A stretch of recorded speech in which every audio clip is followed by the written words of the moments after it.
Después de 500 años, regresa el libro sagrado de Anáhuac, Tantún Catún, el tiempo de la promesa. Un programa de lectura y comentarios.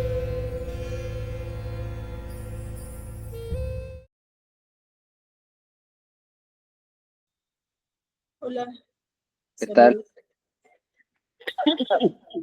Saludos a todos, muy buen día y estamos al aire. Este es el programa Tantón Catún, hoy 1 de diciembre, día 4 Pedernal, Nahuitecpatl. Prepárate para los cambios, mantente atento, desarrolla una actividad artística, disfruta la vida.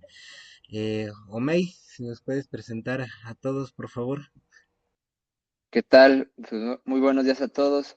Y pues sí, estamos otra vez aquí reunidos en una emisión más de Tantú Catún, el tiempo de la promesa. Pues tenemos como invitados pues ya de cada domingo a Moy, a Jenny, allá por Tulum. Saludos, ¿cómo están por allá? Saludos, pues por acá andamos. Esto. Y Frank también, ¿cómo sigues? ¿Cómo andas? Bueno, pues sigo con tos, pero ya tengo mucho más ánimo para trabajar. Quien está mal ahora es Mónica, me acaba de escribir, me dice, discúlpame con los compañeros, pero ya no tiene voz ahora Ah, para trabajar. Le agarró ya sabes. sí, Pero bueno, aquí haciendo la guerra, hay que hacerla. exacto.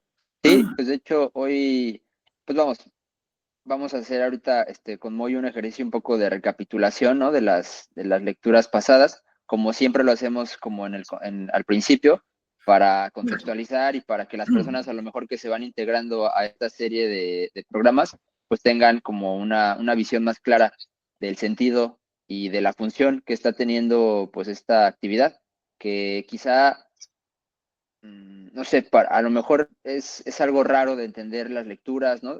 La sintaxis en la que vienen armadas, pero si ya hablamos del contexto, ya hablamos pues un poco más del contenido simbólico que tiene, codificamos, ¿no? Porque nos damos cuenta que son lecturas que tienen un código y que por el contexto en el que se escribieron, pues tienen una cierta textura, un cierto tono, ¿no? Que es interesante comprender y pues que nos va sirviendo pues de encuadre, ¿no? En nuestros intentos, en nuestros quehaceres, pues en la causa, ¿no? En la causa tolteca que pues estamos promoviendo. Y bueno, pues hoy vamos a tener una lectura también muy interesante y pues no sé, Moy, si quieras ahí como platicarnos algo. Sí, pues un poco para para poder enmarcar como el momento en el que estamos. Hoy no los acompañamos desde la Cruz Parlante, hoy estamos de regreso acá en Tulum, Quintana Roo, en este lugar que ha sido nuestra base de operaciones desde que llegamos acá, ¿no? Está el graffiti, nuevamente recordando, porque llegamos acá con un proyecto que se llamaba Catún 2 Ajau, que para nosotros en ese momento era una búsqueda de cómo responder a estos textos recién traducidos del Chilam Balam cuando salió esta primera edición del Libro Verde y esta primera serie de traducciones. Leíamos el Catundo Sahau, leíamos las profecías para este tiempo y pues tratábamos de investigar cómo resonaban en la zona maya y ver cómo responder, ¿no? Cómo poder aportar algo para que mínimo se conozcan, ¿no? Y tal vez en algún momento podamos buscar cómo cumplirlas. Entonces, desde ese entonces la investigación fue en dos vías, ¿no? Por la vía del texto, de investigar el texto y difundirlo, y por la vía de ver cómo funcionaba en la zona maya, ver en qué estado se encuentra el conocimiento de esos textos o qué relación hay con esos textos y con la raíz al final. En este momento, entonces, por ejemplo, desde hace 4 sesiones, desde el principios de noviembre, pudimos empezar a realizar estas lecturas en la iglesia de la Cruz Parlante. Y fue un paso un poco que nos costó trabajo, ¿no? Porque desde el principio, creo, habíamos vislumbrado un poco esa idea de difundir los textos ahí en esas iglesias, de darles ese marco. Pero hay algo que pasa que platicaba con Omey hace tiempo, que es que frente a los textos, algo que nos pasó a nosotros y que yo he platicado con la familia de Tino, con don Cornelio, algo que nos pasa frente al texto sagrado es que es difícil asimilarlo, ¿no? Es difícil asimilar que de verdad tenemos un legado así de importante, es difícil asimilar que de verdad existe ese libro y nos da esa dignidad y que nosotros somos herederos de esa raíz, ¿no? O sea, tan concreta como lo que está escrito en ese libro, ¿no? De pronto es más fácil imaginar que nuestras raíces, estas plumas y el folclore y estas cosas, es más fácil decir, bueno, sí soy, ponerse un traje y performancearlo, pero ya frente al texto, a la carne, frente al contenido, es difícil decir, pues sí, no, esa es mi herencia, porque como decían en una de las lecturas, don Cornelio y Filiberto, porque nunca nos lo dijeron, ¿no? Porque nunca lo escuchamos, nunca nos lo dijeron, nunca estuvo al acceso a esa información, entonces, no sé, 20, 30 o 60 años después que te digan que la historia que te contaron fue la versión de los vencidos y no la versión de las víctimas, o en este caso de la versión de los tuyos como mayas para ellos, pues hay como un periodo, hay dos versiones, y además como esta versión no viene de la parte oficial y es contraria, digamos, a la parte que te dice Lina o que te dice en la escuela, pues es difícil, hay un periodo de negación que se atraviesa realmente, ¿no? Al empezar a leer el texto, bueno, eso es lo que yo he experimentado a quienes les he acercado el texto, ¿no? A pesar de que lo conocen, de que saben que es el Ahmadán o el Shokin y que tienen esa conciencia, ya el dar el paso para decir, bueno, este es mi texto y yo qué hago con él y con mi ser, es un salto, ¿no? Un poco al vacío. Y estuvo bien porque se ha logrado, ahora que estuvimos allí en Carrillo Puerto, seguir en estas dos vías, seguir investigando, ¿no? Por un lado, han podido ver en los programas la reacción de don Cornelio frente al texto, de Filiberto, de Rogelio, las reacciones genuinas que provoca el texto, ¿no? Y por otro lado, nosotros, dentro de la investigación, hemos podido acercarnos a la iglesia Cruzop desde la entrada que nos dio el general don Cornelio, de ahí de la Cruz Parlante, ¿no? Y entonces esas dos cosas han espejeado de una forma curiosa, que es lo que quiero compartir, cómo han espejeado esa realidad que se vive ahí en la iglesia de la Cruz Parlante, o que me comparte don Cornelio, que vive en los Cruzop y que esta semana yo mismo pude experimentar porque por ahí tuve la oportunidad de convivir con ellos en un curso de rezo maya, en un taller de rezo maya, que fue esta semana, y cómo eso espejea con el libro. Entonces, como para tratar de acotar, la primera lectura que hicimos en el Templo de la Cruz Parlante fue esta de la profecía de Ulak-chan, y que, recordando un poco para no leerla, habla de cómo perdieron su sacerdocio, ¿no? De cómo en ese momento era una profecía que lo iban a perder, pero de cómo pues perdieron su sacerdocio al haberse aliado los gobernantes con los invasores, ¿no? Y después eso los llevó a perder su poder y su territorio, ¿no? Y ahora a perder la identidad. Y entonces eso espejaba de una manera con la realidad, porque ese día que empezamos las lecturas por allá, también llegaron unos diputados, ¿no? A visitar la Cruz Parlante, unos funcionarios del gobierno federal y estatal, mientras nosotros estábamos haciendo la lectura, esa primera lectura, ellos tenían por ahí una asamblea con las autoridades mayas, ¿no? Y entonces espejea con la realidad, porque ahora en este momento, como no en ningún otro antes, el gobierno pues sí, el gobierno, el poder se está acercando a las iglesias mayas, ¿no? Les es atractivo, pues yo pienso que para ellos el hecho de que las iglesias reúnen a los mayas en la península, ¿no? Entonces es una forma de acceder a una bolsa de votos, pues un poco sencilla, ¿no? Sin embargo, pues para la iglesia maya, por ejemplo, en el caso de don Cornelio que él me platica, habían estado en un abandono por muchos años, ¿no? No habían recibido apoyos, habían estado sosteniéndola ellos mismos, sosteniéndola a partir de las guardias, con su propio esfuerzo, con su propio trabajo, ¿no? Como en una especie de voluntariado, y entonces eso los limitaba en cierto sentido, ¿no? Porque pues los recursos y la energía estaban puestos solo por ellos. Ahora el gobierno, a partir del sexenio pasado, ha invertido a través del INPI en infraestructura, en proyectos en casi todas las iglesias, y pues han cambiado, realmente han crecido las iglesias mayas en su infraestructura, en sus espacios. Sin embargo, también pues la influencia del gobierno ahora es mayor, ¿no?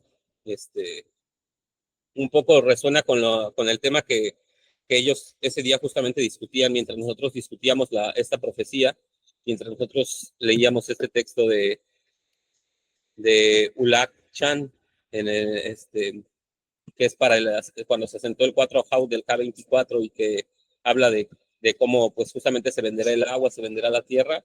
Ellos traían como la noticia de la reforma indígena en la Constitución, ¿no? Esa es el meollo que ellos están tratando de abordar ahí con la iglesia maya, porque pero justo surgió un problema con el que voy a cerrar como la recapitulación de ese día, que es que los mayas decían, bueno, sí, está bien, lo que nos prometen está bien, pero para concretar ahora, ellos decían, ¿cómo vamos a resolver el punto de tener personalidad jurídica? Eso era lo que decían los mayas a las autoridades, ¿no?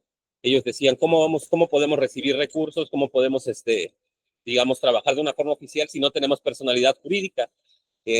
Nosotros hemos estudiado un poco de derecho, entonces sabemos que se refieren a que para todas estas relaciones que se hacen entre particulares y el gobierno, alguien tiene que emitir recibos, facturas, firmar contratos, ¿no? Y no lo puede hacer una persona que no tiene un nombramiento dentro de una institución oficial, ¿no?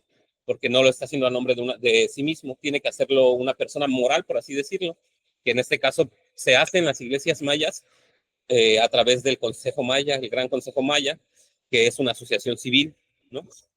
Sin embargo, ese tiene sus defectos porque ese Gran Consejo Maya solamente son 3 personas, ¿no? Un presidente, un secretario y un tesorero.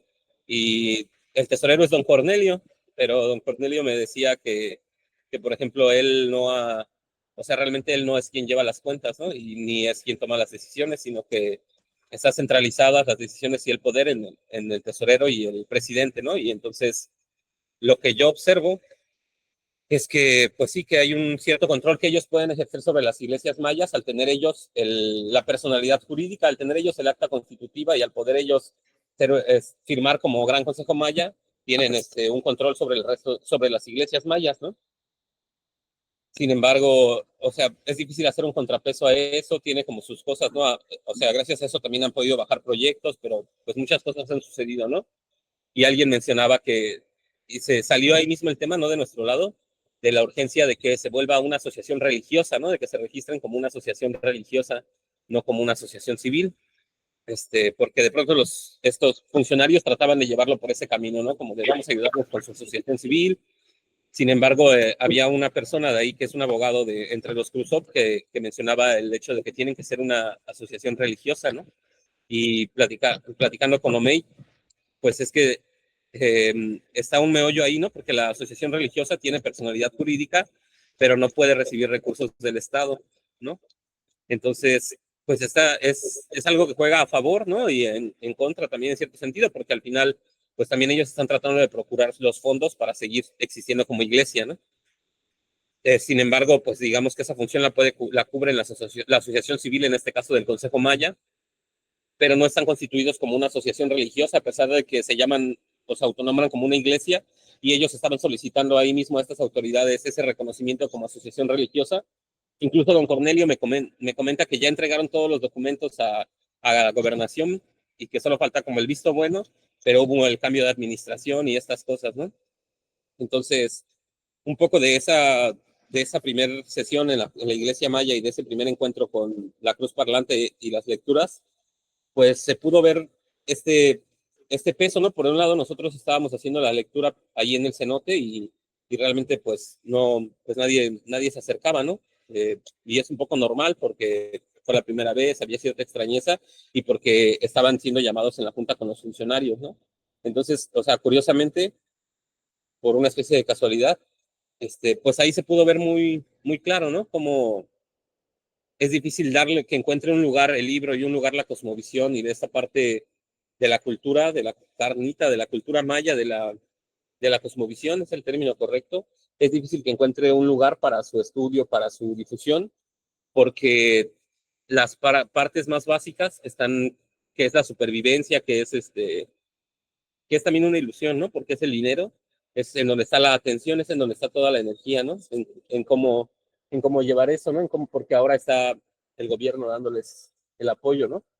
Entonces, de pronto es una trampa porque, pues, el gobierno les da el apoyo, ¿no? Pero a la vez los hace dependientes y todo se va, como toda la energía se gasta en eso, ¿no? En esa relación de bajar proyectos, ejecutarlos, luego ya las discusiones al respecto, y no hay un lugar realmente para la difusión de la cosmovisión maya, ¿no? Más que los rezos y la chanmisa, que es a lo que vamos a ir también, ¿no? Porque también tuvimos oportunidad de tener contacto con eso. Para la segunda lectura fue cuando nos acompañó la familia de Filiberto, que ellos son los mayas que nos recibieron acá, y y fue cuando leímos un poco la historia de la cruz parlante, ¿no? De cómo llegan a fundar Chan Santa Cruz y de cómo empieza la guerra de castas. De ahí es curioso ver cómo esta idea que tienen los mayas o esta práctica que tienen los mayas de fundar pueblos, ¿no? De fundar lugares en donde sostienen colectivamente la vida y que es lo que se hacía a partir de la cruz, ¿no? O sea, es lo que vino a ser la cruz parlante cuando los mayas estaban en Choquén, digamos, como organizando su resistencia de ese lado de la península y vinieron los ataques de los españoles, o sea, se afrontaron esos ataques, como a partir de la cruz y de la religión fueron y fundaron una nueva ciudad en medio de la selva que fue Chan Santa Cruz, Ixbalamná, que nos comentaba Natalio, Ixbalamná, allá en Carrillo lo traducen como la casa del jaguar, pero él nos comenta que se refiere más bien a que es una casa oculta, a que eran lugares como ocultos en ese momento de la guerra, ¿no? Esta parte de Balam, que no solo hace referencia al jaguar, sino también a lo oculto. Entonces, ahí pudimos ver cómo aún hoy en día sigue estructurada la iglesia maya como una especie de casa colectiva para que arquitectónicamente está estructurada para recibir y organizar la vida común en comunidad, ¿no? En colectivo, y que de alguna forma es lo que hacen cuando se mueven con la cruz parlante hacia Carrillo Puerto, ¿no? Y después de que llega el ejército a Carrillo Puerto, se van hacia Chancá, hacia las otras comunidades mayas, ¿no? De alguna forma ligan o va ligado la práctica religiosa con la práctica comunitaria, con la práctica de sostenimiento de la vida y de organización de la comunidad, del pueblo.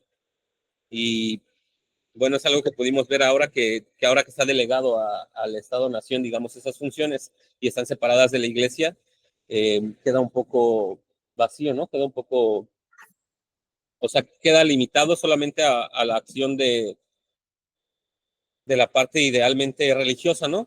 Pero al estar separada, pues ya solo se queda en la parte como de adoración, ¿no? Que nos comentaba don Cornelio, ¿no? Como aquí nos dedicamos a adorar la cruz, pero no sabemos qué significa, ¿no? Él nos lo dijo claro en la transmisión pasada, ¿no? Y tiene que ver con que esa función comunitaria que en algún punto les heredó hasta hoy en día su estructura organizativa, que es teocrática militar y en la que son cabos, generales y guardias, que tienen que ver con su organización en las comunidades, en los calpulis,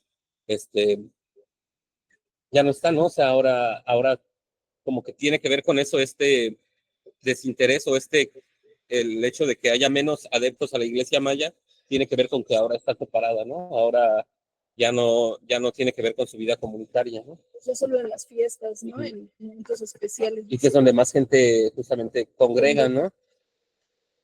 Entonces, bueno, para ir más rápido hacia la última lectura, que es que es la sesión pasada, que abordamos la lectura de la muerte de la Pocho, no, ¿no? El recuento de Chopin, no. ¿Qué es lo más pequeño? No. Es la parte de el dragón, de la serpiente barbuda y de la serpiente sorbedora de sangre, ¿no?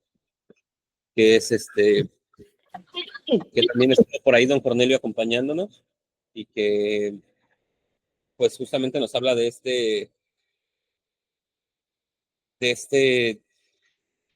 venir, ¿cómo se llama? ¿Cuál es la palabra? De mesianismo de Eso. de esta promesa de retorno, ¿no? De esta ciclicidad del tiempo, porque como podemos ver, no es la primera vez que ha sucedido que la zona maya está en guerra, que la zona maya está en un cierto periodo de decadencia, ¿no? Y que junto con esos periodos de crisis se ha abierto esta puerta para que aparezca la serpiente emplumada, ¿no? Para que venga la serpiente emplumada. Y ahora tuvimos la oportunidad de estar entonces en esa semana más convivir más con Don Cornelio por este taller de rezo maya, ¿no? Que solo por mencionarlo, como lo organiza el gobierno del estado y que consistió tenía como objetivo difundir el rezo maya entre quienes ya no conocen, la única forma de aprenderlo era por herencia, ¿no? Y este taller de rezo maya fue una forma como para quienes no vienen de una familia de rezadores pudiéramos aprenderlo, ¿no? Sin embargo, pues fue curioso porque Era católico. el rezador, a pesar de que era de la iglesia Cruzop, pues lo que nos enseñó fue la parte cristiana, ¿no? O sea, fue más o menos no es todo lo que hay, ¿no? Porque hay rezadores que rezan otras partes, pero fue como una especie de, o sea, nos enseñó el rosario, ¿no? Nos enseñó el rosario y el Ave María y el Padre Nuestro y a persinarnos, estas cosas, ¿no? Y realmente, pues, los mayas estuvieron contentos porque no lo saben, porque no es su religión, ¿no? No están catequizados en el cristianismo, ¿no? Pero pues realmente no es lo maya, ¿no? Es la parte cristiana, y yo preguntaba por la parte maya y hay una cierta secrecía que no sé si viene de realmente ocultar un desconocimiento o de una parte iniciática que tienes que atravesar antes de conocerlo, pero pues no la comparten como la parte que los rezadores mayas más grandes, la verdad más ancianos, ¿no? Practican y que es diferente, o sea, sí usan palabras del cristianismo, sí parece que están invocando a Santa María, pero hacen una especie de canto que más parece un mantra y que no es como el Ave María, ¿no? Y esa parte no la enseñan, ¿no? O sea, a lo mejor porque solo se puede enseñar practicándola, o no sé, pero, o sea, la cosa es que no la enseñan, ¿no? Esa parte dicen que no es la maya, ¿no? Que es como que ellos dicen que esa parte es de quienes, eso lo rezan así quienes no conocen la oración, ¿no? Pero pues nosotros lo hemos observado y realmente es otra cosa, realmente más bien tiene que ver con un estado de conciencia en el que entra el rezador y que lo hace a través de un mantra que tiene ciertas palabras que vienen del cristianismo, ¿no? La cosa es que este intento del gobierno del estado, pues, de difundir la cosmovisión maya, pues se convirtió en una difusión de la cosmovisión cristiana entre los mayas, ¿no? Y frente a eso, pues, este libro, que yo les comparto también a ellos, y sí lo reconocen, ¿no? Sí reconocen que es el libro sagrado, que está en las iglesias, han escuchado varias cosas que dice el libro, pero no sé, no, es difícil lograr que hagan un vínculo real como con el libro, que se identifiquen con él, o sea, que lo sientan como suyo y puedan apropiárselo, ¿no? Como es este periodo de negación del que hablaba al principio, ¿no? Es algo muy grande el libro y lo que dice, que es difícil asimilarlo así en una primera impresión, ¿no? Y entonces, bueno, en ese tiempo pudimos convivir más con Don Cornelio, ¿no? Don Cornelio es el general maya de la Cruz Parlante. Lo del red tiene en su mando unos 100 dignatarios que le reconocen como general y y no sé, él nos platica la realidad de la iglesia maya, ¿no? Cómo él ha visto estos cambios, cómo él pudo ver cómo cómo se transgredió la religión Cruzop, ¿no? Él nos cuenta cómo antes se leía el libro, nos narra cómo era una fiesta y cómo se llevaba la organización y se le daba la importancia a esas cosas de la cosmovisión, y nos platica cómo él pudo ver cómo eso se transformó, ¿no? Cómo a la par que se perdió el interés por el libro, empezó el interés por el oro y por los tesoros mayas que se pudieran saquear de las iglesias y por el dinero que se pudiera recibir, y entonces conforme creció el interés por el dinero del Estado, porque empezó, digamos, de alguna forma la paz de parte de los federales o del gobierno hacia los mayas, y empezó a haber apoyos de dinero, conforme creció el interés y la atención se fue hacia ese lado del dinero, francamente así lo menciona él y también Natalio, el interés por el libro empezó a decaer al punto al que hoy si no fuera por este intento de traducción que hizo, por este intento con la traducción que hizo Frank, probablemente se hubiera perdido el libro, ¿no? Probablemente, o sea, una generación más y ya nadie lo recordaría y nadie lo pediría, ¿no? Entonces, es como también fácil decir como que está el interés sobre el dinero, ¿no? Es una idea fácil también. Sin embargo, tiene que ver con la supervivencia. También yo puedo ver cómo don Cornelio realmente tiene 77 años y sigue trabajando porque realmente no toma dinero de la iglesia, ¿no? No, realmente no recibe un diezmo, no desvía dinero de los proyectos, no. Es un macehual, acá se dice, ¿no? Porque es otro acento, el acento está en otro lugar, macehual, y realmente, pues él nos platica cómo muchos de otras personas que están en el poder, de los mayas, de los Krusov, pues ya no lo practican, ¿no? Ya no lo hacen, ¿no? No puedo entrar en detalles, pero lo que quiero decir de ello es que en el contacto que hemos tenido con él desde el principio y este tiempo que estuvimos en su casa unos días y que hemos estado como compartiendo con él, pues él realmente es un merecedor, ¿no? O sea, a sus 77 años está viendo la forma de cómo trabajar con nosotros y, por ejemplo, buscando cómo financiarlo, ¿no? Cómo financiar o cómo obtener el dinero para poder trabajar juntos y dedicarnos a eso. Eh, es un rollo, ¿no? Para nosotros, por ejemplo, con Filiberto lo sacamos de la pesca, ¿no? Jenny da clases, ¿no? Pero realmente tener el recurso y la energía para destinarlo a eso, para nosotros que está ahí nuestro objetivo es difícil, ¿no? Entonces, para alguien que apenas lo está descubriendo también es más difícil. Y, por ejemplo, don Cornelio nos decía, bueno, pues vamos a poner unas trampas y agarrar unos herejes, ¿no? Y con eso nos financiamos y trabajamos con eso lo del libro y los videos o vamos por ejemplo, él nos comenta que tiene unos cedros que sembró hace 50 años, ¿no? Y son unos cedros gigantes. Y él dice como que vamos a cortar uno y vamos a venderlo y con eso nos movemos para hacerlo de la lectura, ¿no?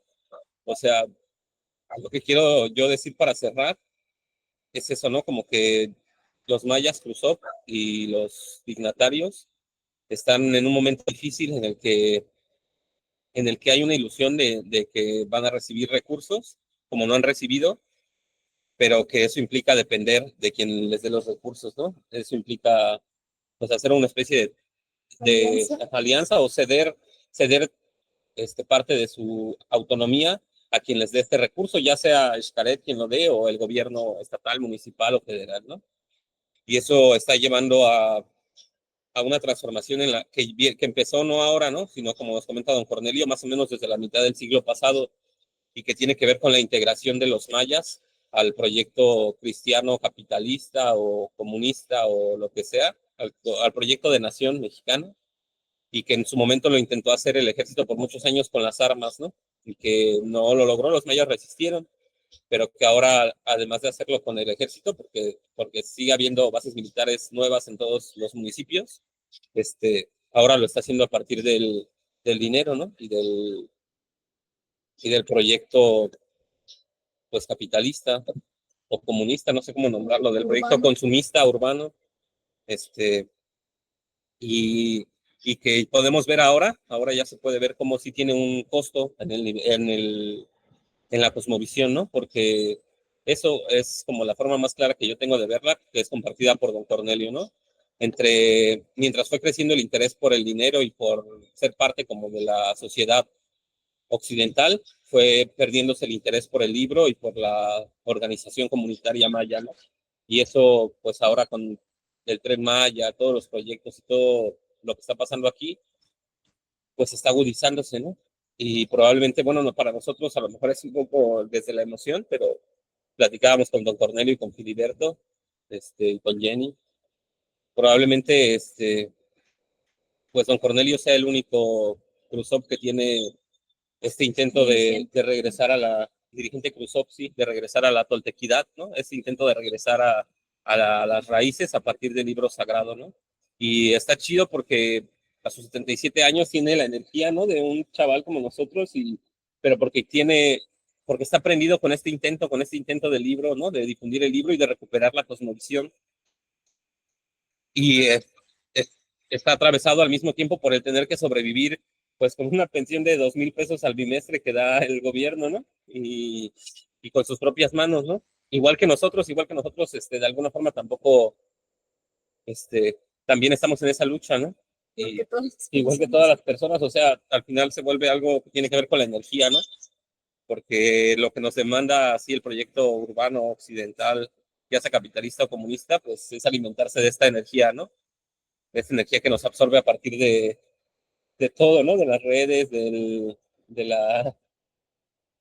a partir de todo, del trabajo, de todas esas relaciones que nos hace establecer y que nos quita la energía que podría destinarse a la cosmovisión, al desarrollo personal y comunitario, ¿no?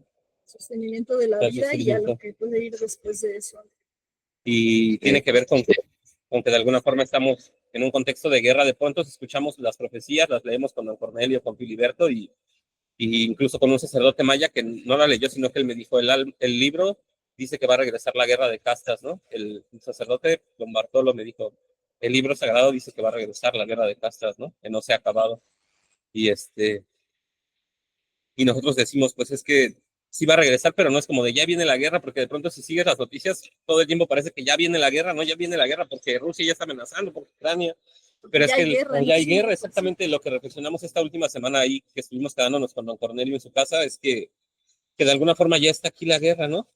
Porque por eso no tenemos un lugar, por eso nosotros ya no tenemos un lugar donde sembrar nuestro alimento para no depender de un hotel al que hay que trabajar, ¿no? Por eso nos persigue la Marina, la Policía, la Guardia Nacional cuando sí queremos pescar en algún lugar, ¿no?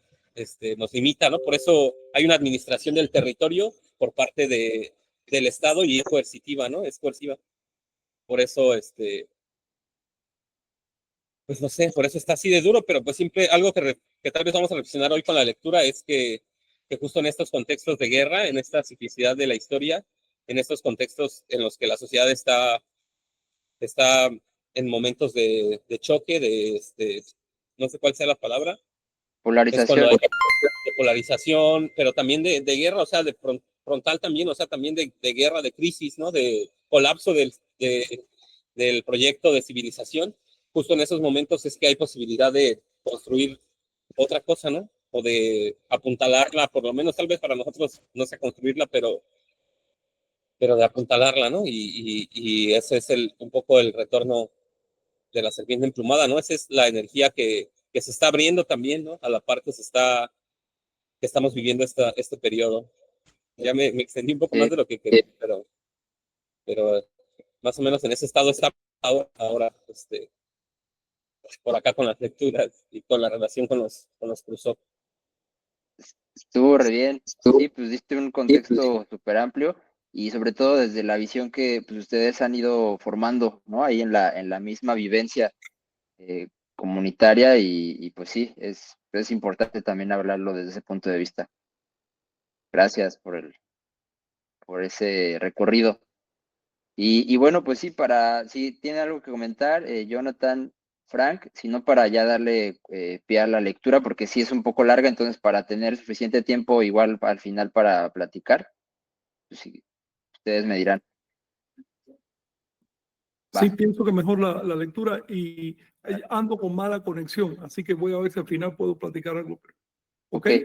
Y como Mónica no va a entrar hoy, me dice que si Jenny puede suplirla aquí brevemente. Sí. Si ven que me desconecto es porque estoy bajándole recursos para poder seguir la conexión, ¿ok? Va. Pues sí, pues Jenny, si nos puedes apoyar con la guía de la meditación y ya después damos paso a la lectura. Sí, pues entonces voy a guiar una meditación sencilla, corta, como pueda darla, pues. Y el objetivo de esta meditación es disponernos para recibir la lectura de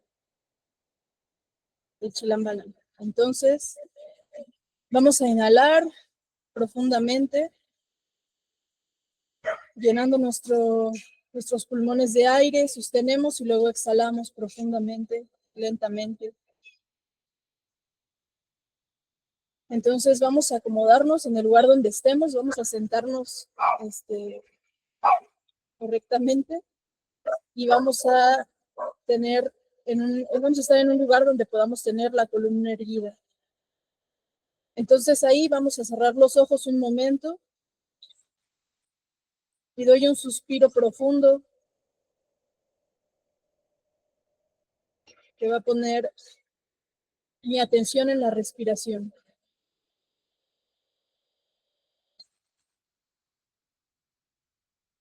Voy a seguir respirando, cada quien sigue respirando a su ritmo y poniendo la atención en la respiración.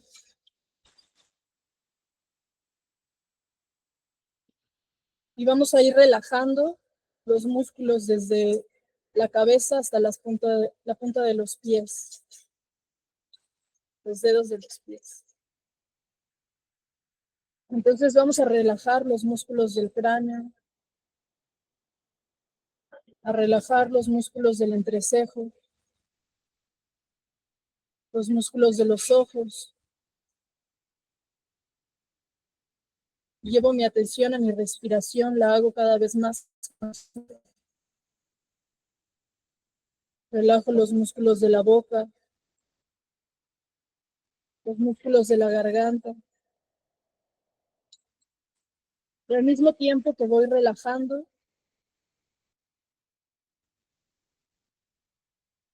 hay una energía que se mantiene presente, que va desde la base de la columna y que recorre toda mi columna hasta mi coronilla y va hacia el cielo. Y al mismo tiempo voy relajando todos mis músculos hacia la tierra. Así relajo los hombros, relajo mis brazos, mis costillas, el abdomen, la cadera, el vientre, el suelo pélvico. Imagino cómo esta respiración llega hasta todas esas zonas de mi cuerpo y las relaja. Y ahora vamos a bajar por las piernas, por los muslos, las rodillas, las piernas, los pies. Y siento cómo esa energía que fue desde la coronilla, fue bajando y sale por los dedos de los pies y los dedos de las manos.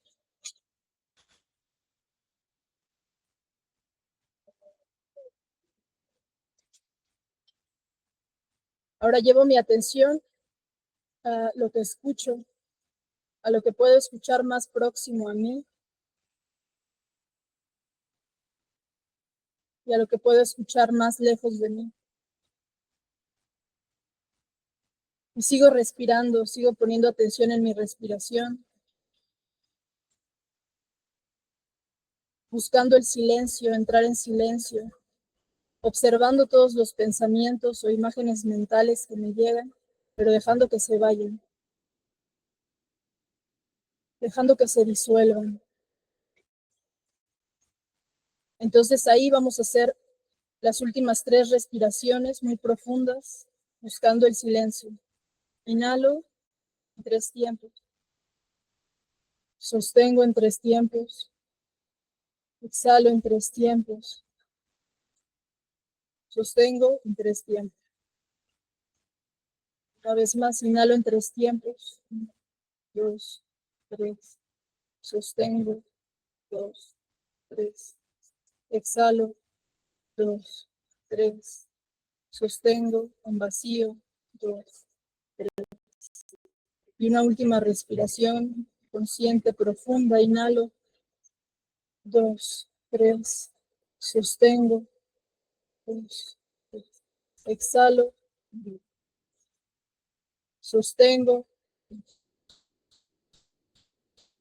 Y ahí voy a mantener mi respiración constante, rítmica, atenta. Y voy a abrir poco a poco los ojos. Voy moviendo los dedos de mis manos, los dedos de mis pies. Abro los ojos. Y esta sería la meditación para disponernos a la lectura.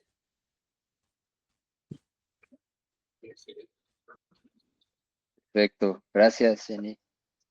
Pues sí, pues es como lo que hemos ido desarrollando, una meditación previa para la lectura, porque creo que funciona pues, tener una claridad mental pues, para abordar este tipo de textos y también para darle un poco pues, de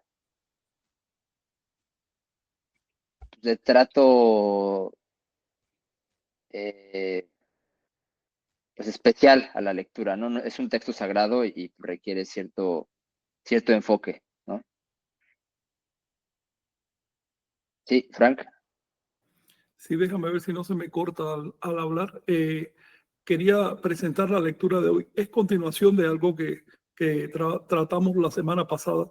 Llevamos ya 3 semanas con 3 lecturas presentando aspectos históricos del pueblo maya. Desde la formación de los textos sagrados, después vino la presencia de Seaca Topilzin, que ahí en los textos se llama Naxit, y toda la revolución que armó en Chichén Itzá y demás.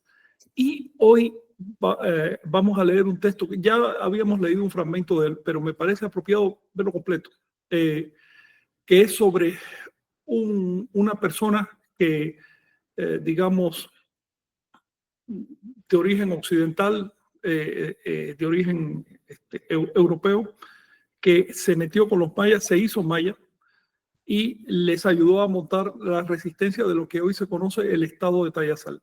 El estado de Tayasal en ese libro aparece con el nombre de Tizimín, que los historiadores piensan que es un pueblo en el norte, y es un pueblo en el norte de Yucatán, bueno, en el este de Yucatán, pero también es el santuario principal de Tayasal. Era el santuario principal de Tayasal, que era la capital de los mayas libres. Los mayas no se sometieron a los españoles, bueno, una gran cantidad sí, pero siempre hubo un estado maya independiente. Hasta el año 1704. Ya desde 1697 los españoles habían conquistado esa capital, pero se mantuvo funcionando con independencia a cierta distancia hasta 1704 y de ahí desapareció. La última vez que se supo de esos mayas fue en los márgenes, en los alrededores del lago Petén, que está para allá abajo entre México y Guatemala. Toda esa zona del Petén era un estado maya. Ellos desaparecieron, no se sabe dónde están ahora. Sí se sabe que construyeron 5 ciudades, se distribuyeron en 5 ciudades ubicadas en algún lugar de la selva. Es lo último que se sabe. Pero sí queda claro que siguieron influyendo en el resto de los mayas, en toda la península de Yucatán y hasta Tabasco, Campeche, bueno, todos los estados mayas, hasta incluso parte de Honduras, a través de movimientos regionales que se armaron, iglesias regionales. Una de esas iglesias es la Cruzó, que es la que creció más gracias a la última guerra de casta. Pero hay otras. Está la iglesia Chamula y hay otras menos conocidas. La mayoría de ellas han desaparecido, ¿no? Pero a través de esos movimientos locales siguieron influyendo durante toda la colonia y parte de la independencia, por lo menos hasta 1850. Seguía habiendo influencia. La influencia era a través de textos que escribían y el estímulo en general, y que allá radicaban los dirigentes y los grandes sacerdotes. Toda esa historia está cifrada en esto que vamos a leer ahora, de una manera oscura, porque cuando se escribió este texto, que fue más o menos hacia 1700 por ahí, era mortal tener estos textos y escribirlos. Era causa de muerte. Entonces, escondía la información para que en caso de que los agarraran con los textos no pareciera disidente, ¿no? Entonces la cifraban con palabras, números, cosas. Pero de todas maneras ustedes van a ver qué texto tan impactante desde el punto de vista de sus implicaciones sociales. Por eso, como te decía Omey hace un rato, las autoridades coloniales le tenían más miedo a los libros de Chilán Balán que a las armas. Se tenía más miedo a una de estas copias que a un fusil, porque la copia circulaba y la copia le daba sentido de identidad a esos grupos y los grupos encontraban una razón para defender su cultura. Entonces por eso los prohibieron. Adelante.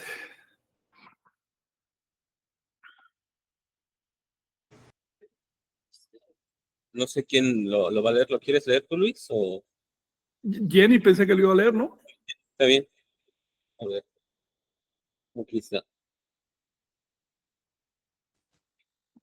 Dice,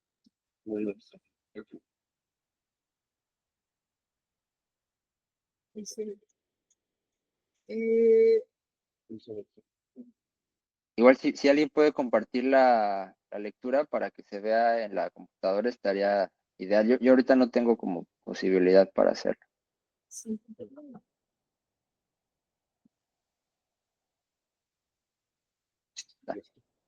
Vamos a leer Saúl 2 y 3 del Chilam Balam de Tizimín, folios del 117 al 118, del Chilam Balam de Chumayel del 64 al 65, Maní del folio 67 al 68 y del Shoken del 188 al 189.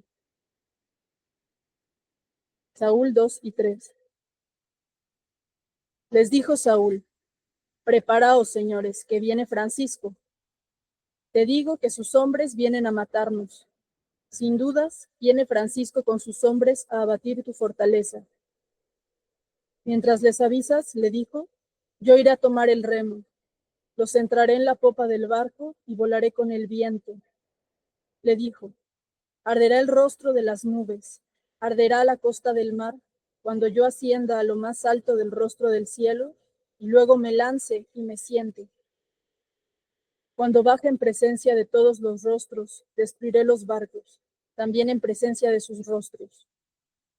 Le preguntó el oficial, ¿quién eres, hombre? Le dijo, yo soy el no creyente. Pronto vendré a liberaros y os tomaré. Pronto os sacaré, os aliviaré y os resucitaré. Le dijo también, entonces os mostraré qué significa mi nombre, Martínez, soy aquel. Dios Padre, Dios Hijo y Dios Espíritu Santo es mi nombre. Pues yo descubrí el sentido del libro de las 7 generaciones tras leerlo por completo durante 3 lunas. Entonces el oficial llamó al otro oficial y le dijo, yo pondré mis pueblos, yo completaré la mitad de los hombres. ¿Dónde está tu pueblo? Le dijo, y completaré la otra mitad. Yo tributaré mis pueblos para la guerra. Saúl les dijo, vosotros 2 oficiales, venid y seguidme, acopiad mucha pólvora.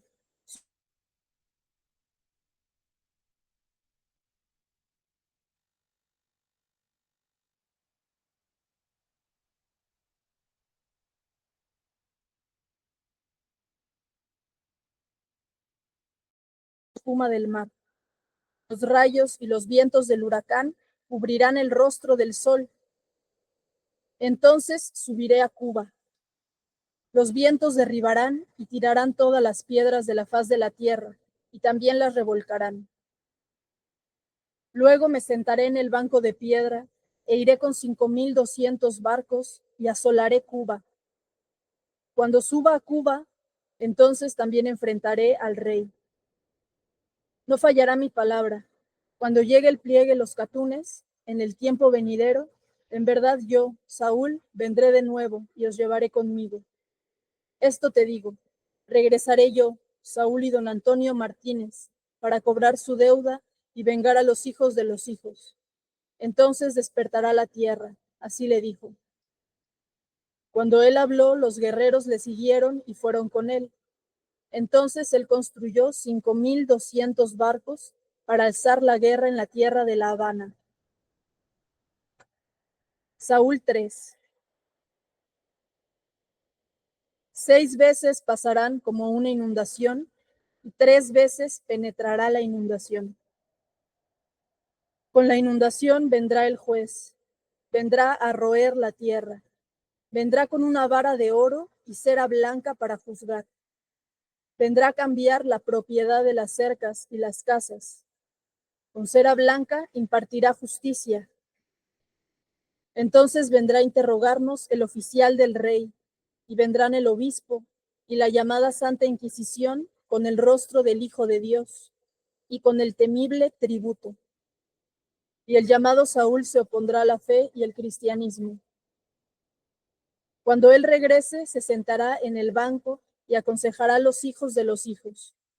Cuando venga, Tendrá un sombrero en su cabeza, una sola sandalia en su pie y una cuerda atada en su cintura.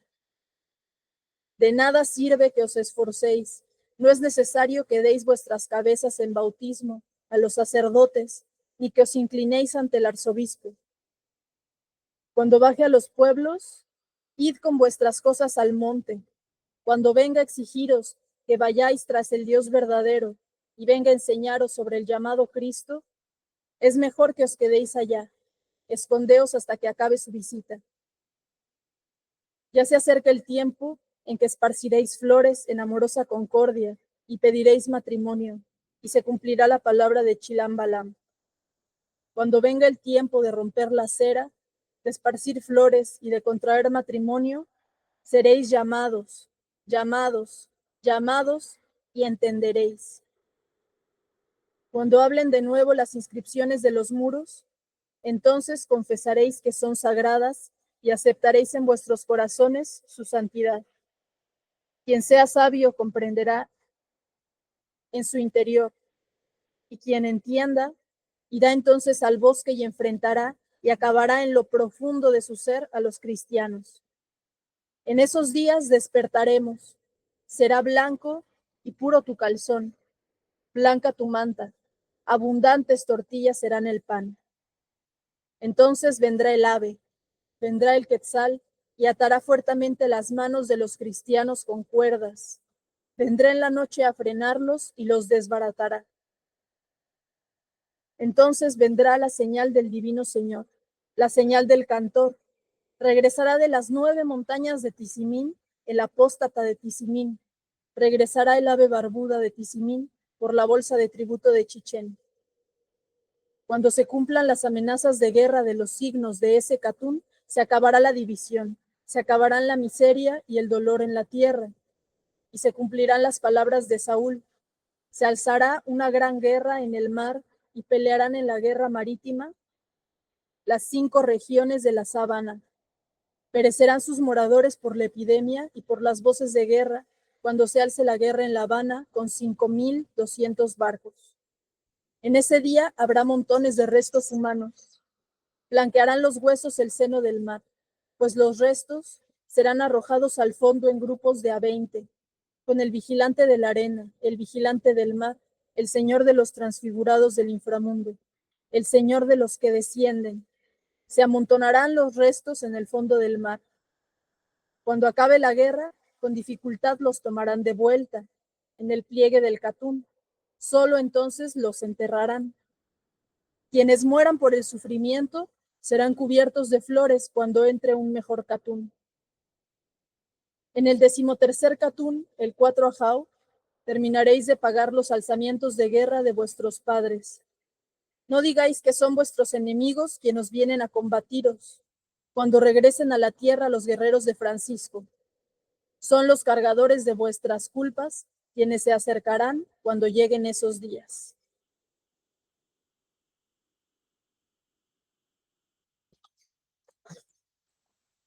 Wow.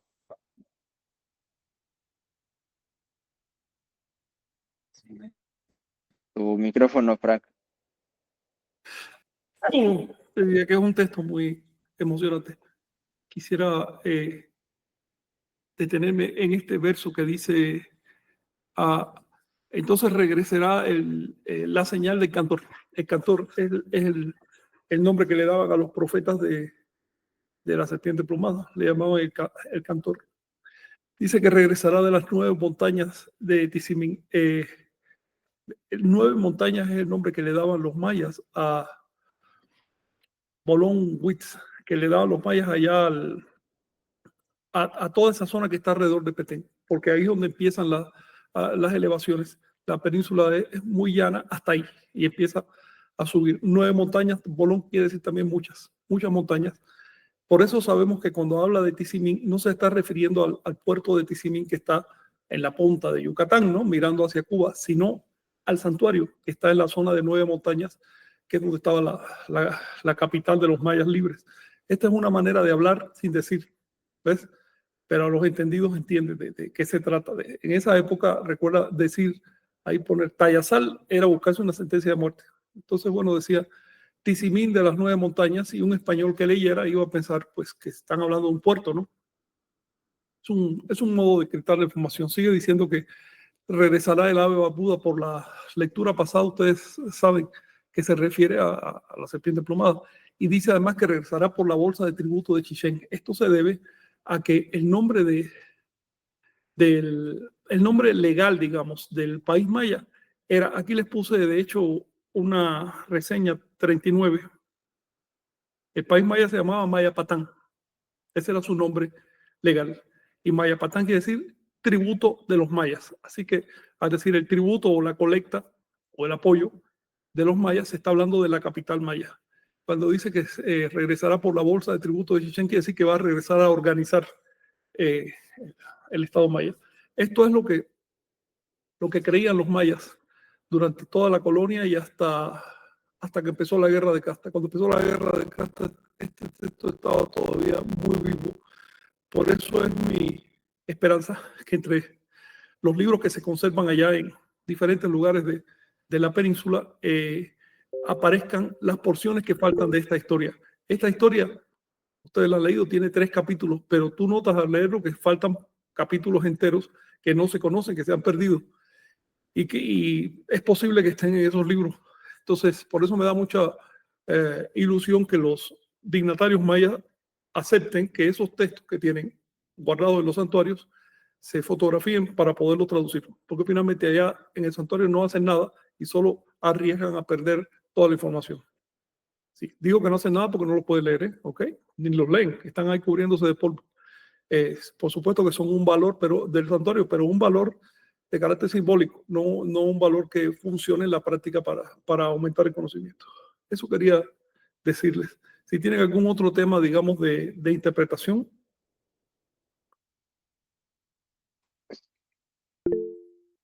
A ver, Moy.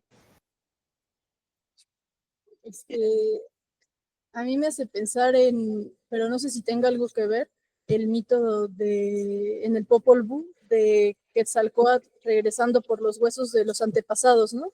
Porque dice que tirarán los restos al mar y ahí estarán en el fondo del mar. Sí. Y que va a costar trabajo, pero se van a sacar, ¿no? Se tienen que sacar para enterrarlos, ¿no? Como para darles un lugar a entender. Sí, la verdad está describiendo una guerra. Las guerras marítimas no creo que dejaban los cadáveres tirados, sino que, bueno, había abusos y todo en esa época, no con la tecnología de ahora, pero bueno, había respeto a los difuntos, y en lo medida posible los sacaban, y sacaban también los restos de los naufragios y eso. Entonces lo que está diciendo es que con mucho trabajo los van a recuperar y los van a enterrar decentemente. Pero obviamente cuando habla de eso, menciona los nombres de las deidades del inframundo. Entonces es una historia que tiene mucha repercusión.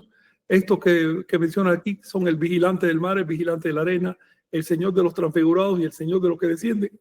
Son parte del grupo de deidades del inframundo. También tú notas una reiteración del tema del mar y de las naves. Y el número de barcos es irreal.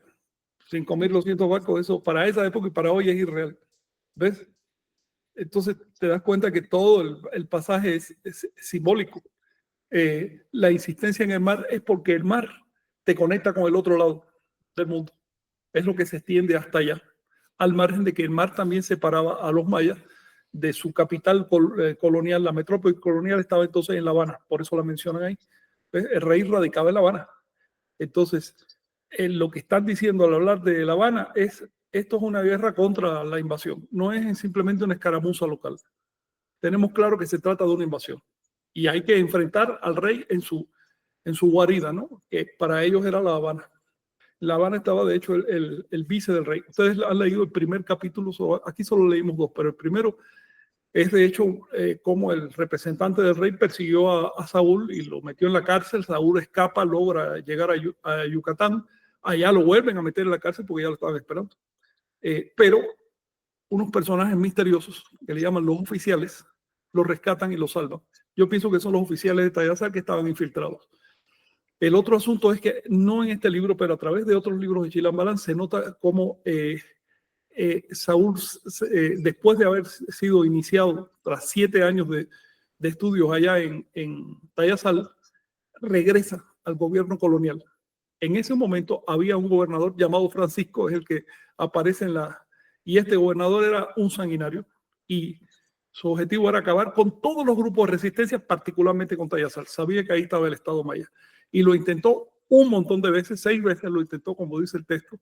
3 veces, 3 de ellas logró entrar hasta la propia capital.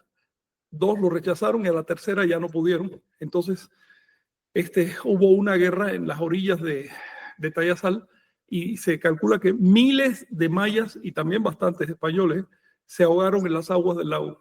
Así que también eso se refiere, no es solo al mar que te lleva a La Habana, como dice el texto, sino también se está refiriendo a escala local a la guerra que hubo ahí en torno a Tayasal.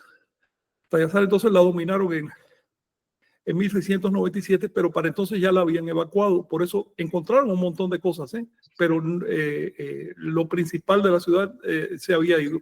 Sin embargo, se sospecha que ahí encontraron los 3 códices más viejos mayas que se conservan, que son los de, bueno, no son los más viejos de hecho, pero 3 de los códices mayas que se conservan, que son París, Dresden y Madrid, se supone que estaban allí entre las cosas que dejaron tiradas los de Tayasal. Lo cual nos dice que, además hay un cronista que fue escribiendo lo que pasaba en esa guerra, y este señor dice que encontraron muchos libros escritos con letras que parecían hebreo. Es decir, la ciudad seguía produciendo libros. Entonces, cuando una ciudad produce libros, te das cuenta que eso no es solo para autoconsumo, eso es también para exportación.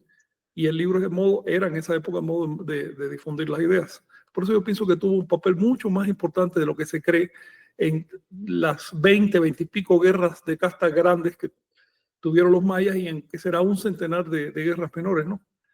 Pienso que la ciudad tuvo mucho que ver. Pero justamente como la protegían, la escondían, cifraban su nombre y demás, los historiadores actuales sospechan que participó, pero no lo pueden probar.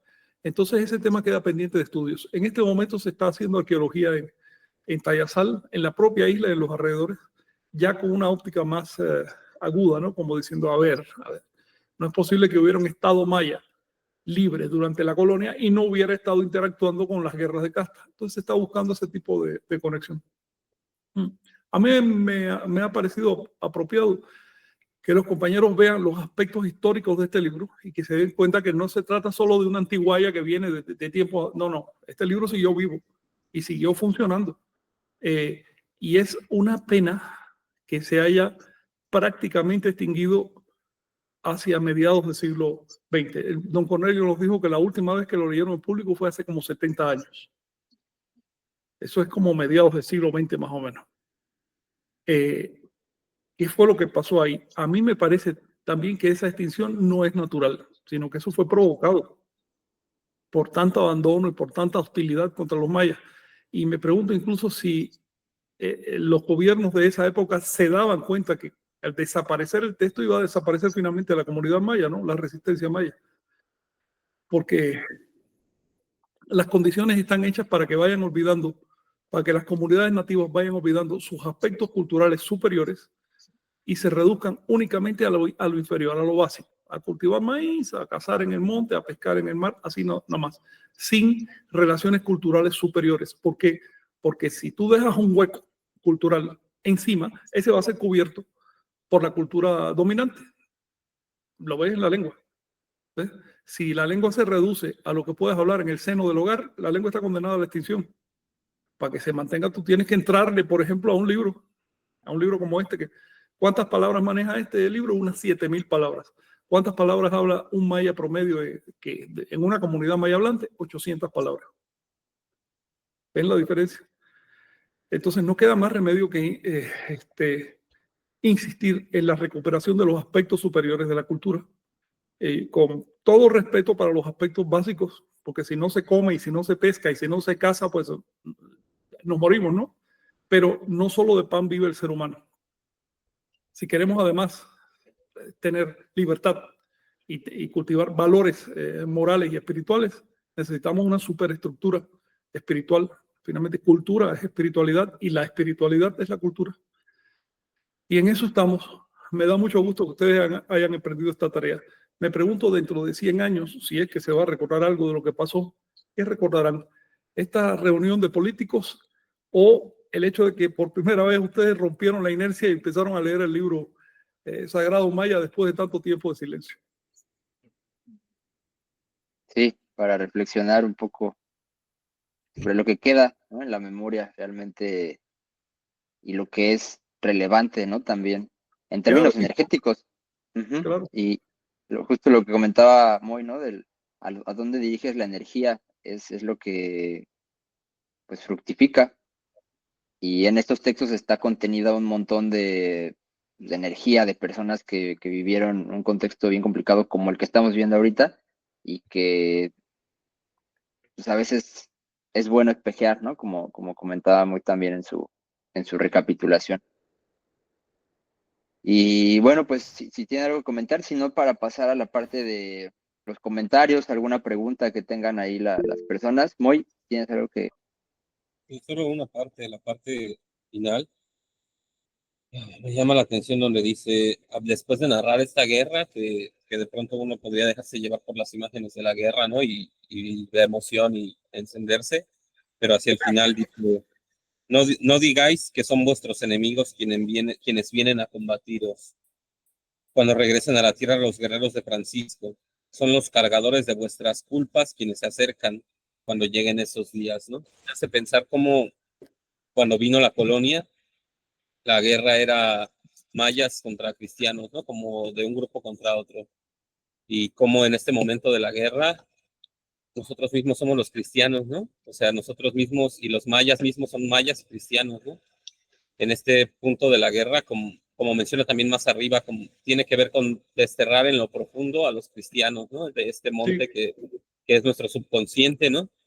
Y que ese es un campo de batalla que tiene que ver con el nahualismo, que tiene que ver con nuestra cosmovisión, esta batalla contra uno mismo, ¿no? Este casarse a uno mismo. Y bueno, no sé si realmente se refiere a eso el texto, pero a mí eso me resuena eso, ¿no? Como ahora hacer esta guerra contra los cristianos implica hacerse la guerra a uno mismo, ¿no? Es una referencia mucho más general, ¿eh? Porque con cierta frecuencia estos libros y también los libros náhuatl se refieren a que la invasión fue producto de las culpas. A ver, la cuestión es muy sencilla. Si lo estuviéramos haciendo todo bien, no habrían podido invadir. Por lo tanto, algún problema hay. Es una medida muy prudente también de parte de los líderes de esa sociedad decir, oye, aquí tenemos culpa, aquí somos responsables. Hay que combatir, hay que rescatar la cultura, pero no olvidar que hemos tenido un problema y ese problema hay que resolverlo. Y el otro aspecto de esto es que estos libros tienen cuidado en no inculcar el odio hacia los invasores, sino una actitud de resistencia, pero no de odio. De hecho, le llaman zules, que el zul es un título, quiere decir señor, y es un título honroso. Y con frecuencia los tratan con bastante consideración para lo que estaban haciendo. Incluso un texto dice, por mal que los trataban, ellos no los maldecían. Preferían aguantar calladamente a maldecirlos, porque generar odio no hubiera arreglado nada y no era parte de la cultura anahuaca. Así que no se trata de odiar la cultura hispánica, ni la cultura cristiana, ni nada de eso. Se trata de defender lo que quieres defender con los recursos que tengas a mano. Y el dedicarte a sentimientos negativos es simplemente disipar la energía. Por eso se insiste, a ver, no lo veas todo en blanco y negro, no se trata de que vienen por ahí los malos que te quieren destruir. Tú hiciste algo mal y por eso es que le abriste las puertas a esas personas. Y eso incluye, por supuesto, el hecho de que ya para cuando se escribió este verso, estaban bastante cristianizados y no en el buen sentido. Cuando una persona acepta formar parte de una religión por miedo, esa persona se está traicionando a sí misma. ¿Ves? Hubo un montón de anahuacas que dijeron, no, a mí no me van a dominar. Y los mataron y ya. ¿Ves? Pero aquellos que dijeron, ¿sabes qué? Hay que seguir, tenemos que seguir vivos, tenemos hijos, esto tiene que seguir. Y transigieron, cargaron culpa, cargaron conciencia de culpa. Y eso es hasta hoy. Todavía hoy yo he leído y participado en discusiones. Todavía hoy los grupos de la tradición no acaban de tener una postura frente al fenómeno de que fueron cristianizados. Así, fueron cristianizados. ¿Eso está bien o está mal? Por supuesto que había que sobrevivir. La pregunta es, ¿a qué precio? ¿Qué estás dispuesto a ceder para sobrevivir? ¿Tu propia humanidad? Entonces, esa es una herida abierta en la identidad de los anahuacas y de todos los americanos, de todos, desde Alaska. Porque finalmente no solo adoptaron la religión del invasor, sino que hoy la defienden con ardor, si tú te fijas. Hoy el catolicismo pende de las comunidades nativas de América. Si no fuera por el empuje que le dan esas comunidades al culto católico, estarían naufragando, porque en Europa ya lo están abandonando a ese grado. Entonces sí es necesario hacer una reflexión, una recapitulación histórica, pero para eso la gente tiene que tener conocimiento, elementos. Si no saben cómo fue la historia, ¿cómo va a recapitularla? Y también hace falta un proceso de perdón y de perdonarse a uno mismo. Entender que quienes sabían que estaban viviendo eran ellos, que estaban en medio de tremendo problema. Nosotros hoy no tenemos ni idea de cuál fue ese problema. Era un problema de vida o muerte literalmente. Eso lo entienden quienes sufrieron la Gestapo o el KGB, ¿ves? O quienes están ahora en medio de una guerra atroz entre religiones. Esa gente sí entiende lo que estaban viviendo los mayas, pero nosotros no, nosotros estamos demasiado cómodos. Por eso es muy fácil juzgar. No, se requiere un proceso de recapitulación, de entendimiento profundo, de perdón, de lo que haya que perdonar de ambos lados. Ese perdón que se está reclamando a los españoles, no, espérate, revísate un poco, a ver qué hiciste tú en el pasado, porque es absurdo que un puñado de españoles conquistara un continente o dos continentes. Eso es absurdo, eso no se pudo haber hecho si no hubiera habido traición y si no hubiera habido todo tipo de problemas internos. Entonces, vamos a empezar haciendo un ejercicio de autocrítica. Es lo más sabio que se puede hacer para no repetir los errores, ¿no? Esta es la enseñanza tolteca en lo que respecta a la historia. Aprender la historia para no repetir los errores. Y si se puede potenciar lo bueno. Es un tema delicado, un tema profundo. Requiere un enfoque incluso psicológico. Vendrán generaciones de personas y todavía no se agotará el análisis de lo que pasó y de lo que está pasando ahora. En este momento ustedes me dio hasta gracia ver me da gusto ver que están chocando con las contradicciones heredadas del proceso colonial y que las están viviendo, además. Y se están dando cuenta que para conservar algo tan valioso como la iglesia cruzó, tienen que entrarle al rezo cristiano en este momento. Así de absurdo es todo esto. Porque la otra posibilidad es que todos los cruzos de pronto se hagan evangélicos y se acabó la historia. Luego, no estamos luchando en este momento, la búsqueda no es lo mejor, lo óptimo, sino lo menos malo. Para sobre esa base empezar a construir un futuro. Si nos da trabajo hasta meter un par de libros en la península de Yucatán. Se pueden imaginar, en este momento no nos podemos poner puristas. Me da mucho gusto que ustedes estén aprendiendo el rezo porque están viendo en carne propia qué es lo que están viviendo los mayas. Y también porque eso les va a dar elementos para sanear el asunto, para sanear. Es importante que ustedes detecten en estos textos antiguos elementos de sustitución para ir reparando el tejido cultural. Pero eso no lo van a hacer avergonzando a los rezadores o rechazando, no va por ahí. Al contrario, don Cornelio fue muy honesto, me dijo, mira, usamos estos elementos porque no conocemos los otros. Si nosotros pudiéramos, restituiríamos el culto maya tal cual. Entonces hay que ponerse en el lugar de ellos y comprender que ha habido siglos de abandono educativo. Estamos en esa misión y hay que hacerlo con humanidad.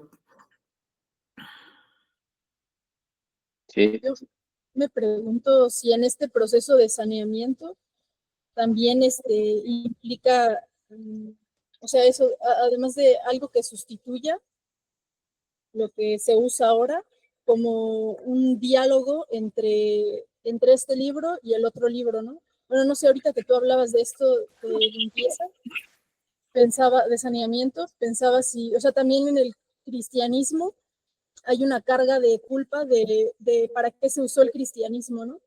O sea, porque el problema no es el libro sagrado cristiano o todos esos mitos que quedaron recogidos ahí, ¿no? Porque al final hay mitos universales que dialogan incluso con algunos mitos, pues de otras religiones, de otras culturas, ¿no? Incluso del Chilambalam o del Popol Vuh.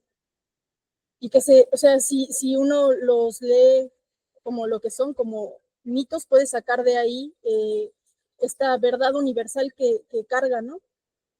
Pero pienso así que eso, que en la historia del cristianismo, pues hay una carga de culpa que lleva desde, o sea, de para qué se usó, ¿no? Desde todas estas invasiones cristianas que se hicieron en nombre de Cristo, ¿no? Y de Mira, los eso. cristianos saben que han sido terribles y saben que la Biblia es terrible, que la Biblia ordena exterminar culturas enteras. Saben eso. Por supuesto que hay una conciencia de culpa, pero también la Biblia tiene aspectos esotéricos y enseñanzas nobles. Es simplemente un cúmulo de libros metidos a la fuerza en un solo título, ni siquiera por un hebreo o por un cristiano, sino por un rey griego. En el siglo III a.C. dijo, oye, yo quiero tener todos los libros de esta. Entonces los metieron todos en el mismo volumen y encontraron, oye, es mejor tenerlos en un volumen que por separado, es más fácil de leer. Así surgieron. Luego, tampoco hay que esperar una doctrina unificada ni nada de esto. Pero nosotros no tenemos tiempo ni energía. Las culturas de Anáhuac y de Sudamérica no tienen tiempo ya para ponerse a explicar todo esto, para entrar en debates. ¿Ves? Tenemos que ir directamente al rescate de lo que es. Y ya el pueblo sabrá cómo adapta las cosas. Si ustedes encuentran algo que funcione, bueno, pueden dar una directiva, pero siempre con humildad, porque a lo mejor en la práctica funciona otra cosa. ¿Ves? A lo mejor tú dices, mira, se puede sustituir el Padre Nuestro por esta otra oración, pero resulta que no es así. La gente no lo quiere aceptar. Entonces, no podemos saltar etapas en el desarrollo de la cultura. Es un gran peligro caer en el reduccionismo. Me divertí viendo cómo estabas tú luchando con el comunismo, capitalismo. A ver, esos son descripciones reduccionistas de la complejidad social. Y cuando los pueblos caen en el reduccionismo, termina la gente sirviendo a una causa maquiavélica, a una causa que la está destruyendo, ya sea a comprar cosas para defender un sistema de producción o a someterse a una casta dominante porque sí, si no te matan. Es decir, a ver, la sociedad es compleja, tiene de todo. Hay estructuras comunitarias, hay estructuras capitalistas desde que el mundo es mundo. Yo pienso que antes de la propia especie ya había, te presto esto, pero me devuelves el doble, ese tipo de cosas, porque así funciona. ¿Ves? Pero por otro lado también había estructuras comunitarias, estructuras de repartición y demás. Si entendemos que todas estas formas de organización social son herramientas, no hay problema. Pero cuando la herramienta se convierte en sistema y el sistema en ídolo, terminas idolatrando a la bestia. A eso es lo que la Biblia le llama la bestia. ¿Se acuerdan? Estaban todos idolatrando una estatua de oro. Esa es la bestia. Una herramienta convertida en un ídolo. Y es lo único que funciona. El que no sirve a esa herramienta, el que no tiene el sello de la bestia en la frente, pues hay que liquidarlo, ¿no? Entonces, estamos en una etapa de cambio de valores rápido. Por eso surgen sectas extrañas como gente que dice todo se resuelve si entramos en cuestiones de identidad sexual. Espérate, ¿y el resto de la vida qué? Y el que no tiene problema de identidad sexual, ¿qué? Ese no puede existir. ¿Ves?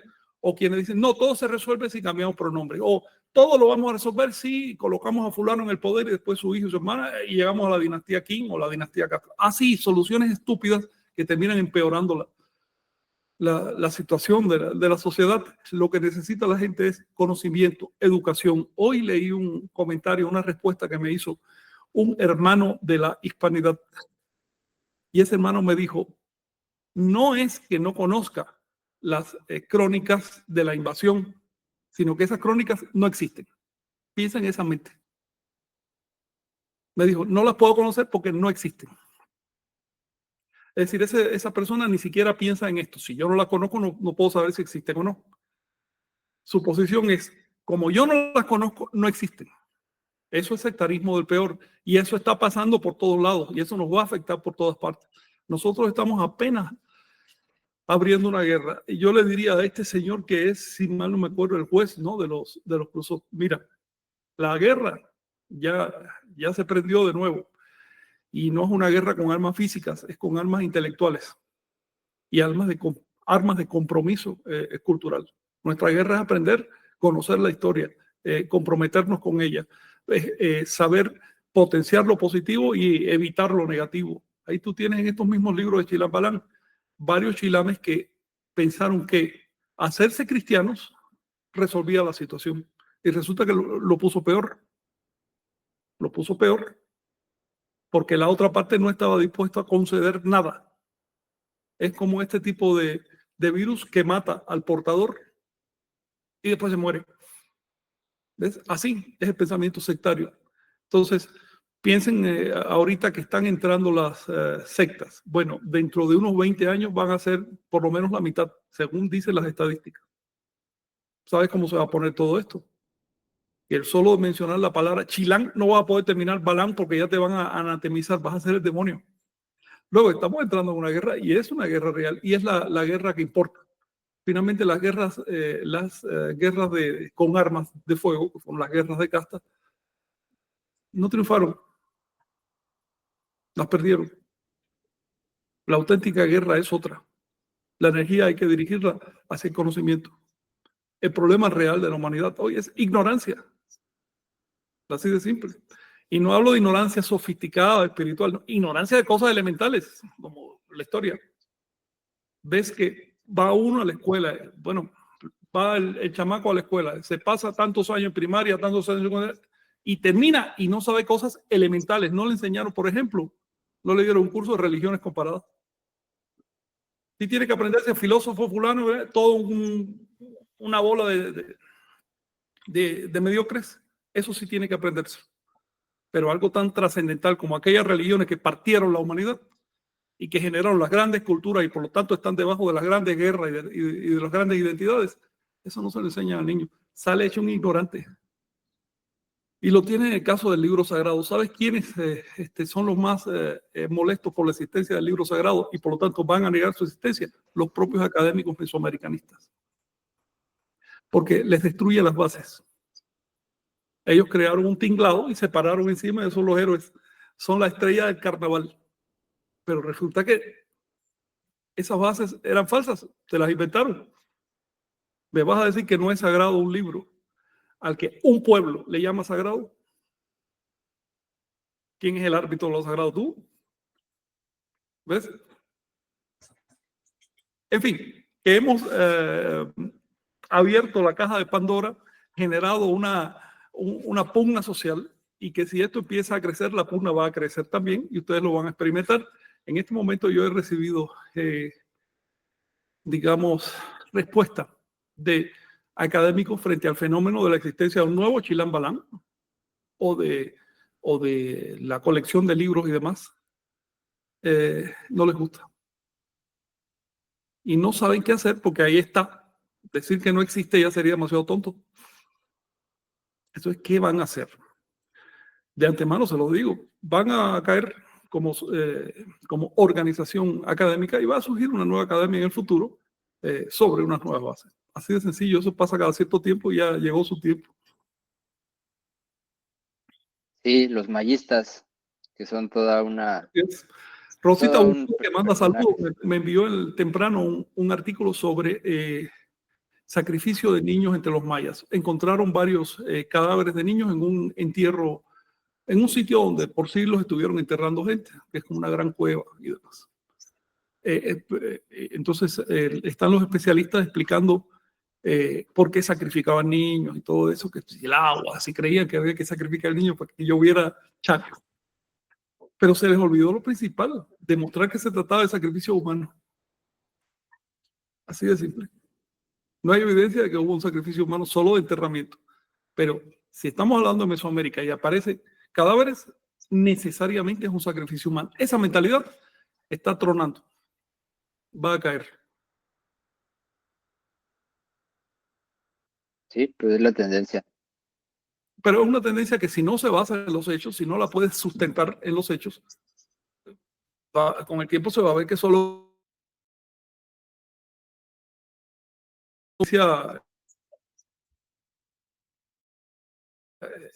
magnánima, ¿no? Sino con un interés muy concreto de defender algo que está tronando, que está fallando, se va a caer.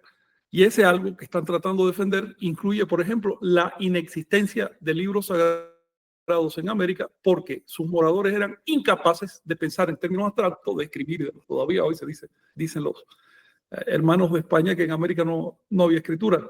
¿Ves? Se la pone delante de la nariz y miran por otro lado y dice que no había escritura. Así de tonto está el mundo. Entonces, nosotros somos antorchas, estamos iluminando, tenemos que ser conscientes de eso, sin arrogancia. Pero finalmente el fuego no es arrogante cuando ilumina, simplemente se expresa. Estamos en esa guerra y tenemos que saber que esa es la guerra real, la guerra del conocimiento. Sí, en ese contexto estamos. Pues, John, ¿algún comentario de las personas que nos están ahí observando? Sí, que ya se fue el tiempo. Ya se nos fue. Sí, ya vamos a saludar y agradecer a todos que están acá con nosotros. Les recordamos que también van a poder ver este y los demás programas en YouTube. Por cualquier problema que hubiera en la plataforma del Facebook, ya pueden entrar al canal de Iglesia Tolteca ahí en YouTube. Y está la lista de reproducción con todos los capítulos del programa Tantún Catún. Saludar a Abraham Estrada, Darío Villarreal, Gaby Ayun desde Argentina, Leti Beltrán, Lucas Rodríguez, Mauricio Folk, Martín Vázquez, Gonzalo Guerrero, Tecpatl Osomatli, perdón, Luis Mello, Wesley Tlacatl, Mahuida Danilo desde Chile, Ahuitanin Ningum, perdón por no leerlo de corrido. María Eugenia Rojas, saludos y bendiciones familia Oasis. Ulises Cisneros, Janet Ramos Gallo, Rebelde también anda por acá. Wesley Tlacatl comenta, es relevante que Moy haya mencionado el significado Shbalamna, que significa oculto, ya que se relaciona con Xbalanque del Popol Vuh, del cual se ha especulado mucho sobre su traducción. Significa sol escondido y alude al nahual.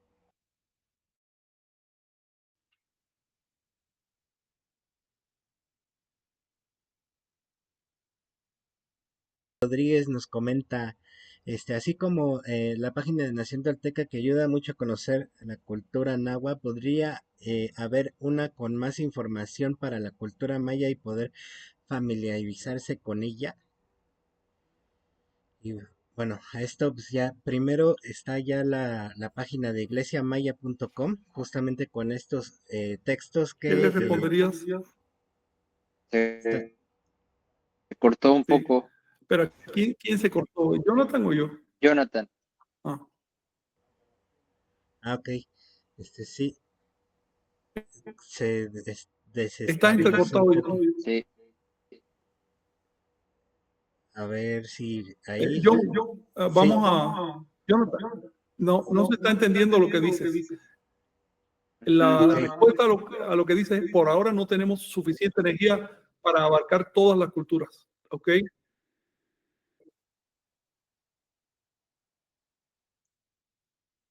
Jonathan. Sí, yo Creo que no estoy nos aquí escucha. escuchando. A ver. Sí. Si Bien, me escuchan, si ¿está quieres bien? investigar sobre los mayas, por ahora lo que podemos ofrecer son los textos mayas, literalmente. Están en la página iglesiamaya.com, que es una página de los cursos. Ahí estamos subiendo los textos mayas, los puedes leer directo. En cuanto a su interpretación, que es lo que estás preguntando, bueno, a medida que haya tiempo, recursos y demás. A ver si me escuchan ahí. Todavía sigue. A ver, ahora sí, John. A ver si ya te oyes bien. Es que se te corta mucho. Sí, en iglesiamaya.com. Y sí. A ver, yo creo que ya se ha dicho sí. lo suficiente. Yo creo que ya podemos despedirnos. ¿Me Sí. escucho bien yo? Tú te escuchas bien. Sí. Solamente la conexión de Jonathan. Porque hasta ahora estaba fallándome. También parece, estoy viendo que es general. Entró por ahí, Vicente manda saludos para todos. Él sigue allá en la zona de Porcempo, en Veracruz, recorriendo sitios relacionados con la vida de Seacatl Pilsen, sobre todo con su muerte y la última parte de su vida. Así que un saludo para Vicente y nos vemos por acá, compañeros. Si quieres despedir tú, Omey. Sí, no, pues muchas gracias y pues seguimos en este intento. Ya hemos hablado bastante pues, sobre todas las vertientes que tiene este trabajo y pues seguiremos. También es una invitación a que vean los demás programas para que tengan pues toda más información a detalle de estos asuntos y pues también para que pues se generen iniciativas por el estilo, ¿no? Y que pues en lo que podamos también pues apoyar, ¿no? Otras iniciativas, pues estaremos ahí al pendiente ahí si escriben y veremos también de qué manera podemos hacer más colaboraciones, porque lo que se necesitan pues es difusión, es trabajo, ¿no? Y pues bueno, en ese sentido estamos trabajando también por ahí. Pues muchas gracias a todos, saludos por allá en Tulum, Jonathan. Muy entrecortado, John, será Sí. para la próxima. Sí, se corta mucho Me ya. falló la conexión hoy. Bueno, pero qué bueno que no se fue, ¿no? Por lo menos. Sí. Estamos al Vale, habla pues, entonces. nos vemos, chao. Cuídense, hermano. Sí.